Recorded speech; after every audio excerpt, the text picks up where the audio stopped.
Hello everybody and welcome back to the next video in this Codeless application development series. Now this video is going to cover essentially how do you choose the right Codeless app development service. Before we get started, as always, please don't forget to like and subscribe and check back into the channel for new content. Now I'm going to go ahead and get started. So if you have any questions, just drop them in the comment box below. If it's something I can answer quickly, I will definitely reply and do so. If it's something that would require maybe a different video, I'm more than happy to try to help out there as well. Now I have 4 topics here. The biggest thing that I want to stress is making sure that you're planning your potential application or product thoroughly. So when I made my first app, I didn't put enough planning into the financial side because most of these codeless app services will have a cost, but there's a couple of other things to look into. So first and foremost is going to be the most obvious, and then we'll start getting into some of the kind of like the nitty-gritty details. So when it comes to making an app, you want to make it unique. Now, if you think you can compete with the Instagram and Facebooks of the world, by all means, feel free to give it a try. But if this is your first time making an application, just for your own sake and making sure that you're kind of level setting expectations with yourself, do some research and make sure that you can find something that's unique. That way, when you advertise it, it's something that kind of piques people's curiosity and makes them interested in trying it out. Now, next up, and I cannot stress this one enough, product requirements. So it's good to try to make some drafts of your product. So for example, there are free tools out there. One is called Figma, Figma. It's an online service where you can essentially design a prototype. So what we would call like a clickable prototype.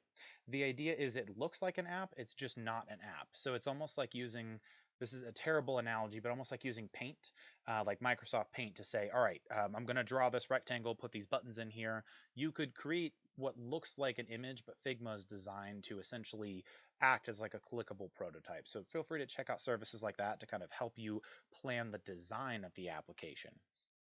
Now, the reason I highlight this so heavily is you need to make sure that the service that you're looking to essentially jump into offers everything that you want.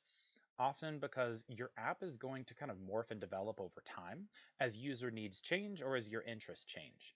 So if you know for a fact or you think that you want something that has a social media service, but you decide to go with something a little bit cheaper, it is going to be incredibly difficult and in some cases potentially even impossible to recreate the exact same app using another service. And often you're going to have all of your users uninstall. So the idea is it is incredibly crucial to choose the right service the first time around. Next up is anticipate change. So is the service that you're choosing going to support your future needs? So the idea is kind of piggybacking on that last question. What you need is going to change over time, and often you're going to have users making requests. I'm sure you've seen in Google Play and in the App Store that people will say, I love this app, I wish it had this feature.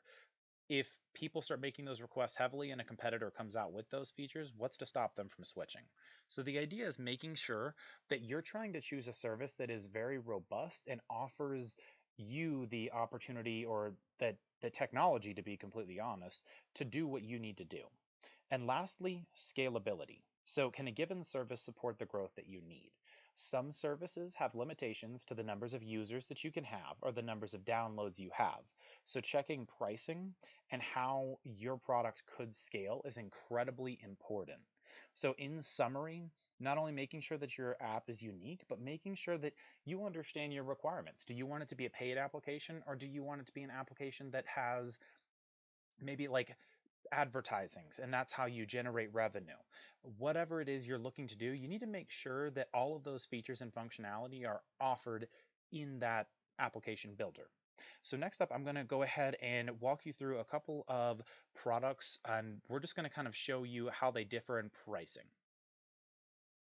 All right, so I have 3 products pulled up here, or 3 services for codeless application development. I'm not endorsing any of these, nor am I endorsed by any of these, but I just want to walk you through some pricing packages for some big players in the industry. So first up, we'll look at AppyPie. I'll do a review of this shortly, so continue to check into the channel. But basically, you'll run through and you'll see that on the home page, you have a couple of different options. So what we're going to do is we're going to go to Products, and then we're going to go to App Builder. Then you'll be taken to this AppyPie app maker. I believe AppyPie acquired app maker recently. And then what you can do from this page is you'll see the app builder, and you have a bunch of different resources here. but what we're going to do is we're going to click on pricing to see how we can kind of plan our app. Now, first thing, when you're looking at app services, make sure that you read the fine print. And just because everything here is checked off doesn't mean that that's everything that you need. So you need to be thinking, what exactly do I need in this particular instance? So for example, AppyPie's basic package, as of the date of filming in this video and posting this video, is $18 an app a month. However, you'll see that it supports Android, but it doesn't include premium features. And if you don't know what the premium features are, I'd be hesitant to even join in this package. Now, we look at the basic package, or the middle tier, so to speak. So the gold package, you get your Android support and premium features.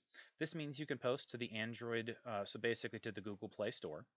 So you'll see the app distribution methods, unlimited editing, you get push notifications where you can do in-app notifications, no ads, so you'll see all of this, but then at the bottom you see AppyPie branding.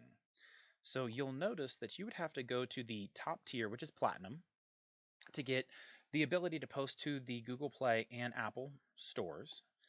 However, you're still not going to get to remove that AppyPie branding. So you'll notice again, like I said, reading the fine print. So you're going to have to look into basically getting an add-on package as it stands right now, on top of paying for the top tier to remove their branding. So it's just one thing to think about. Also bearing in mind that to post to the Google Play Store, it's a one-time $25 fee, and it is a $99 fee to post to the Apple App Store, and that's annual. That doesn't matter what service you use, that's a requirement to even post on those stores. So we'll try to speed up a little bit to keep this video short. So you'll see Adalo is another one. So you can go to the pricing tab and we'll take a look here. So you'll see free, you have the Explore plan, you have Pro, and then you have a business plan.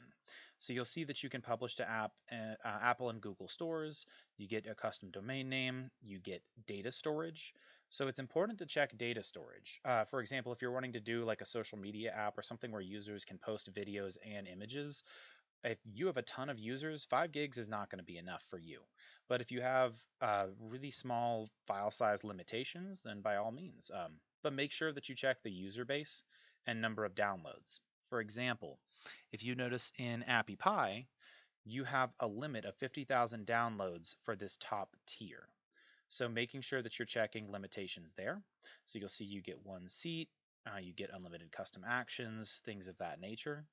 So just making sure that you kind of read through this carefully.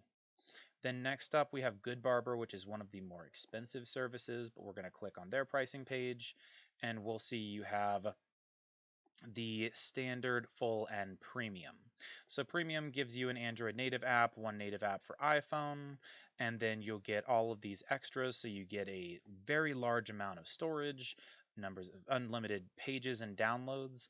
And this one's going to give you SEO optimization. So there's quite a few things included in this package.